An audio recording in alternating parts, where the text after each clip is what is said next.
Well, karibuni sana. It's another beautiful day that the Lord has given us. And nataka kuwakaribisha siku ya leo. And how are you?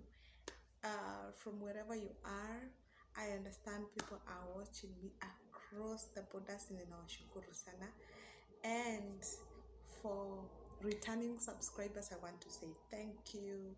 For my viewers, I want to say thank you so much for your tremendous support. Ninawashukuru sana. And today and for the past few weeks, I have been walking through my journey of grief. And tafadhali, I have already overcome the grief, but I know so many people don't know how to do this, and because it's not a conversations that society have and our family have. People go through so much, and at the end of the day they literally don't talk about it, but I'm here as an overcomer, and I talk about it. I talk about it because I'm happy I have overcame. Well, karibuni sana, ninawashukuru. If you haven't watched Grief Part 1 and Part 2, please watch kwa sababu it's a continuation yes, of today's topic is inafuatana na inaandamana and with what I have been talking about. This is my own personal journey without sugarcoating and icing anything. Ni vile tu sahi ninaiongelelea, and most of you think it's a joke. No, it wasn't a joke. Back then it was a big deal. Big deal to me. And I have overcome. So the last time I stopped where tukasema nikawambia after we buried our mom, and on 29th is the day that life starts, and that is the day that life started for me and my siblings. The absentia of my mama was now beckoning every day. And so many times as a firstborn, responsibilities become part of you, and they don't even no matter the age, no matter the time, whether you are grieving, whether you're in which season, as much as a family you are going something, as a firstborn, the situation doesn't allow you to grieve, doesn't allow you to overcome that loss. And I said on 20th January is the day that I will never forget. This is the day that 1 month after we buried our mom, and my stepdad left. And for the next couple of years, around 4 years, I will not talk about him because he was not there. And decisions that were made by both families, the family from my mom and my dad, really affected our lives and personally mine. Because I am a stepdaughter to this family. I'm a stepdaughter to my father. I'm a stepdaughter to my grandmother. And I'm a half sister to my sister. So it was difficult for me to be left in the hands of completely strangers. We were not blood related. But I want to, as I'm continuing this video, I want to thank my grandmother, Shoshojoki, Toto. I am so grateful kwa sababu I don't belong to your blood, but you shared the little you have. If that is not love, I don't know what we can describe love. She was not working, and I have been left, I and my 3 siblings, tumeachwa kwa mikono yake, and she was not working. She could only afford 1 meal per day. And I remember we used to eat cabbage and ugali, cabbage and ugali, and that was our meal every day. And throughout my class 8, it was difficult kwa sababu in our place we have been used to eat bread and sausage in the morning. Now it's either kale ka ugali kenye ulibakisha jana ama unaenda ukikaukanga. And in my primary life I can count the number of times zile zenye nilikunywa breakfast.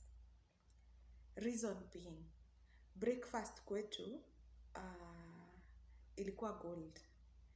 My aunt alikuwa anawekanga chai kwa bedroom yake. And when I am preparing myself in the other room, nasikia the other kids my sister, because I was a half sister, so my sister belonged to this family. My sister and another cousin of mine wakikunywa mkate na chai, and I will go to school on an empty stomach. So nilikuja nikazoea. That was not a big deal at the end of the day.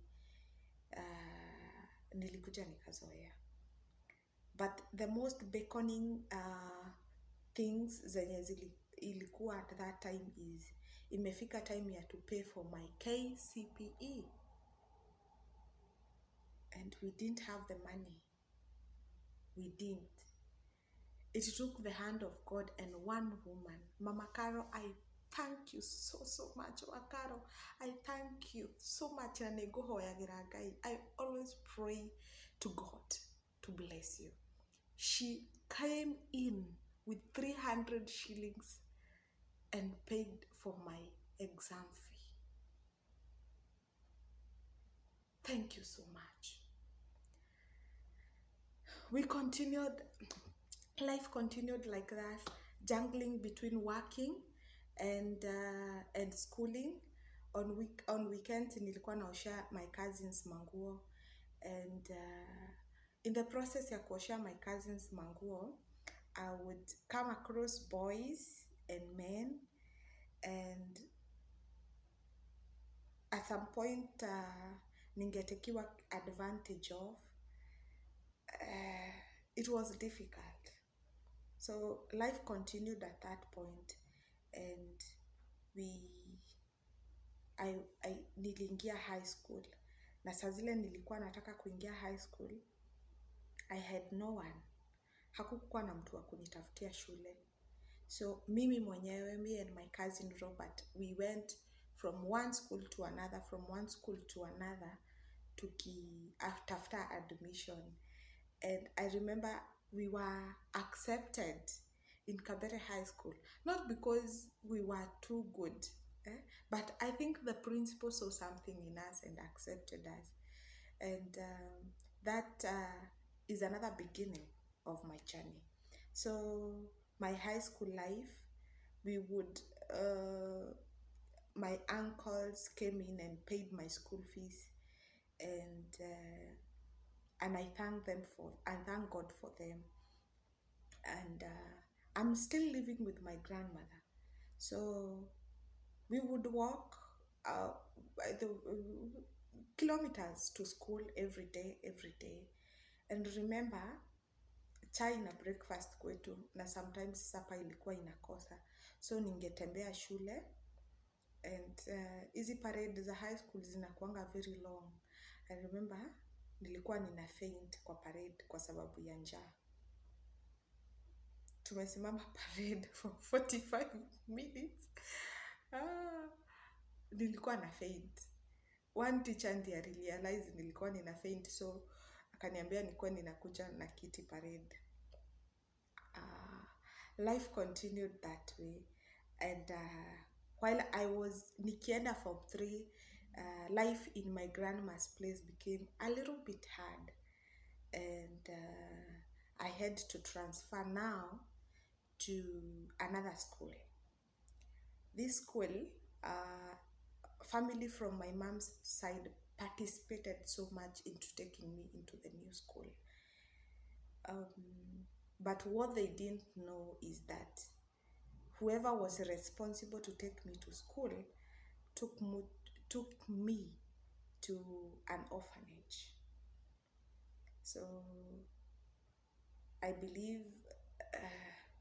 this is something that is going to cause some trouble in our family, but I must talk about it. So I was taken to an orphanage school, and it was a boarding school.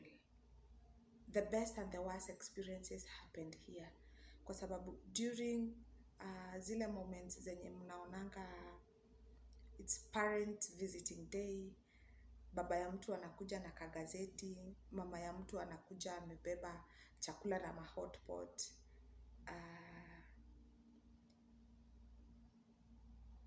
To me, it was not that. It was something else. So this was a day for me to relax and sleep. Remember, while I was in high school, I needed a lot of things. And kuna wakati nilikuwa na reopen school and I was given 200 shillings. This 200 was supposed to be my bus fare, which was 150. I would remain with 50 shillings. And I didn't know whether to buy pads, whether to buy kiwi. I didn't know what to buy with the 200. So I asked one of my aunties from home and shave nywele, aingize hivi kichana, akate nywele. So I shaved my hair. So my high school, in that school was good. I was a CU leader, and things start happening. One day, one of my aunties alikuja shule, akachukua vitabu zangu, my dictionaries, my kamusi, golden bells, akachukua. So because their son alikuwa anaingia high school, so alichukua akaenda nazo. This ilinihunt sana, ilinikasirisha. I was wondering, mbona mimi? Why? Kwani mimi ndiye sihitaji vitabu? So I got really mad, and almost tufike midterm, nikatoroka shule. And I went for 1 week, and then I came back. That is a story for another day. And then I came back home. So because I had realized my mistakes, I talked to 2 of my grandfather. One is late and one is alive. He can attest to that. So I talked to them, nikamwambia, please talk to my uncle anirudishe shule. He, bibi uncle yangu alikuwa ananidunga hivi tumbo, asikie kama niko na mimba. Hivi, asikie kama niko na mimba. And my uncle literally alikataa kunirudisha shule. So I'm coming to talk, I will talk about caregivers nikimaliza hii. And after hapo, haraka my sister got sick, so I had to stay with her in hospital. And after hospital, we buried her. And after we buried her, I went to visit one of my uncles in Nairobi, and I stayed with him for a couple of months, maybe 3. And in these 3 months, he never asked me what I wanted to do, or what I wanted to do literally. Did I want to go back to school? Did I want to do a course? What did I want to do? Remember, I have dreams and goals in my mind, but because I'm underage, there is nothing I can be able to do. So I stayed with them, and I remember they could appreciate me with 3,000. By then, house girl alikuwa nalipangwa 3,000. They could appreciate me with 3,000. And I could ask myself, yani, hamwezi niuliza what I want? So I got frustrated. Frustration really hit me so bad. So bad. And while I was in the house and I was wondering, there is no other way you can help me, I thought of committing suicide. Came. I wanted to commit suicide so bad, and it is in their home. So nikizunguka nikatafuta kamba, thoughts za suicide saa zile zilikuja, nilikuwa natafuta kamba or anything I can harm myself with. Nikatafuta kamba kwa hiyo nyumba nikakosa. So nikapanda, house yao ilikuwa na first floor, so nikapanda first floor.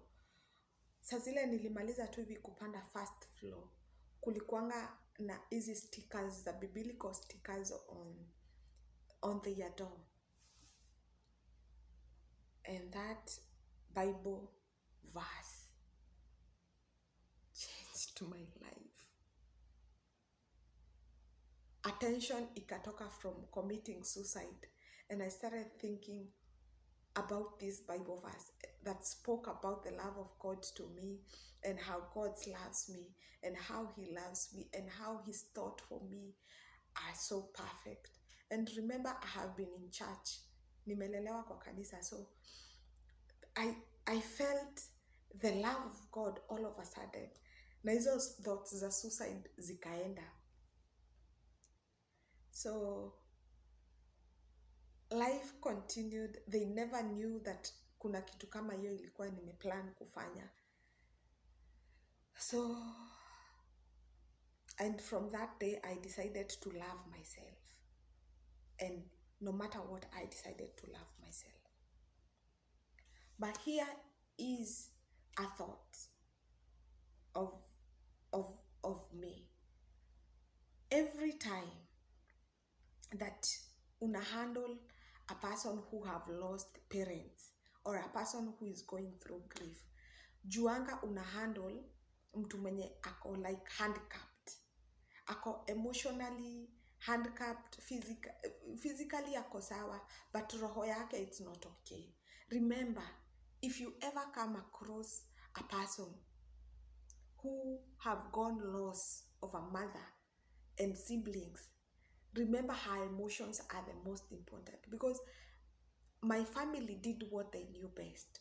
They catered for us financially, but they never asked us what we were going on. I will not talk about my brother in this case, but I know this loss has really affected my brother so much. And for me, it's because I had gone under Sunday school, and I had known religion, and I have known God. Somehow God spoke to me.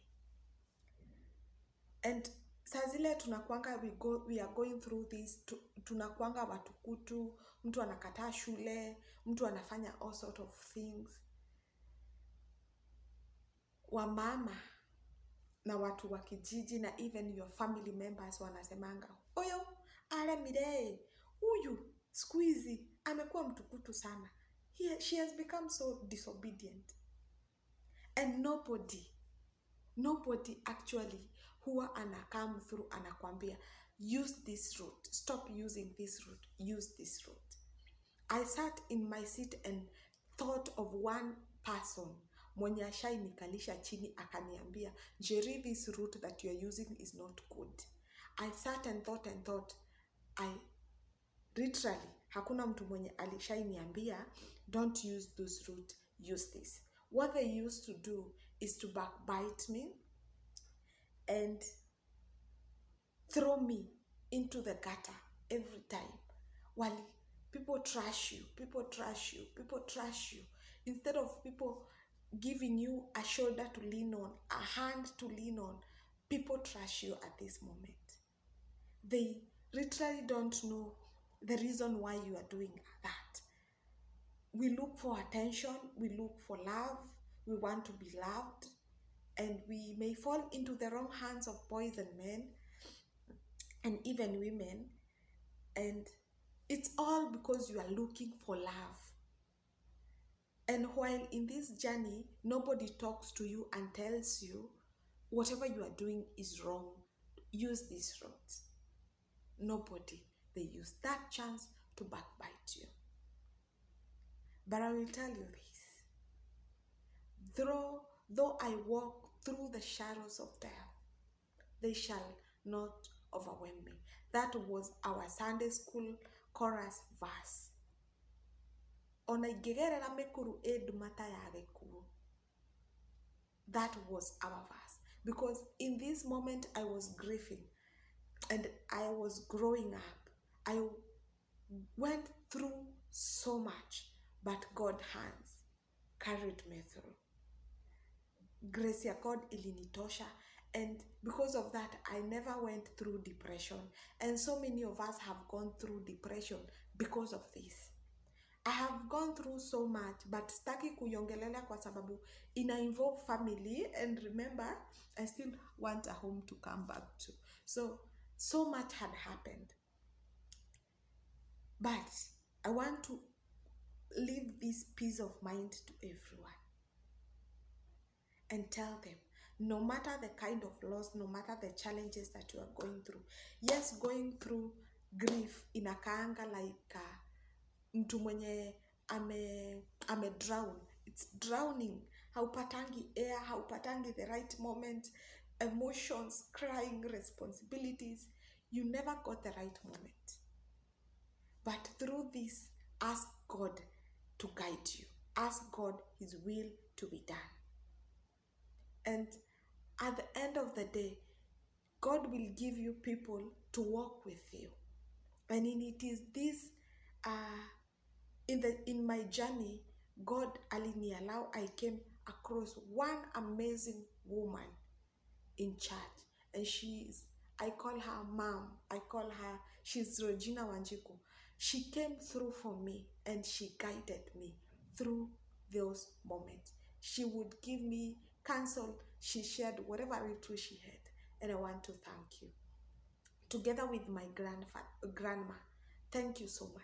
My daddy, I will not talk about you, but thank you for giving me a name. I want to thank my uncles who paid school fees for me. Someone you came through for me. I want to thank you so much. So much. And thank you here from Saudi Arabia, Riyadh. I want to thank you. And stay tuned to the next topic because it is also related to this. And I will literally talk about how our decisions are affected by the situations that we go through. Masalama, masalama, masalama.